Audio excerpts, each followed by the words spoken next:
A Connecticut town is outraged. Look at that video after that elected official, Melissa Schlag, takes a knee during the Pledge of Allegiance, protesting our president and his meeting with the Russian President Vladimir Putin. Okay, many in that community now calling on Schlag to resign. Joining us right now is Tim Herbst. He's a governor candidate for Connecticut. He wants to be the next governor there. First, he wants to win a primary. But I was stunned by this. Are you? Absolutely. It was appalling. She says, I was a Girl Scout, I marched in parades, I'm a patriot, but I sit there because families our kids are kept in cages. We live in a country where the universal health care isn't plentiful, and human rights are attacked on a daily basis in this country. She needs to resign immediately. You know, one of the things that the flag stands for, it stands for our freedom. It stands for our democracy.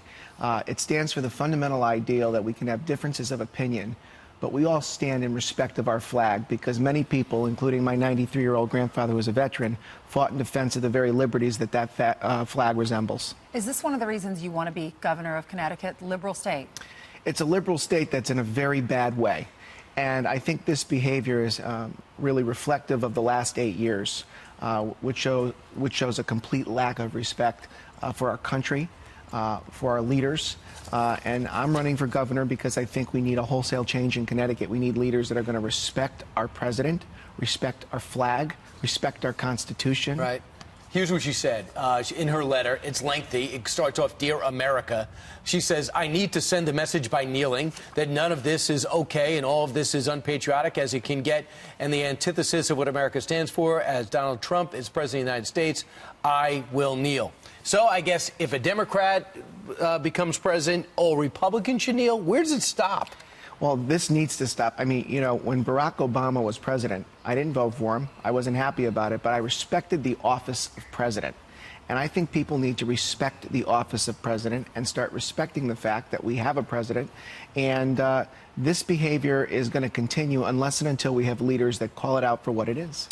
The president's approval rating, highest it's ever been. Out of the last 4 administrations, this is the highest approval rating other than President Bush right after 9/11. How do your constituents feel?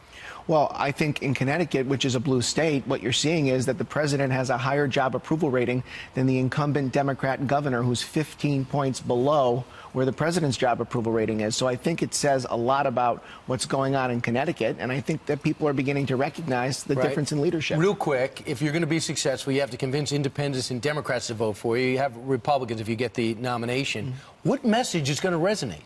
I think a message that focuses on fiscal reform in the state of Connecticut, reducing the cost of living, reducing taxes, dealing with our unfunded, crushing pension liabilities that are really killing our state. I think a strong fiscal message is what's going to work in Connecticut. Taxes in Connecticut. Very high. Friends that live there, it's killer. And health care has got to get solved.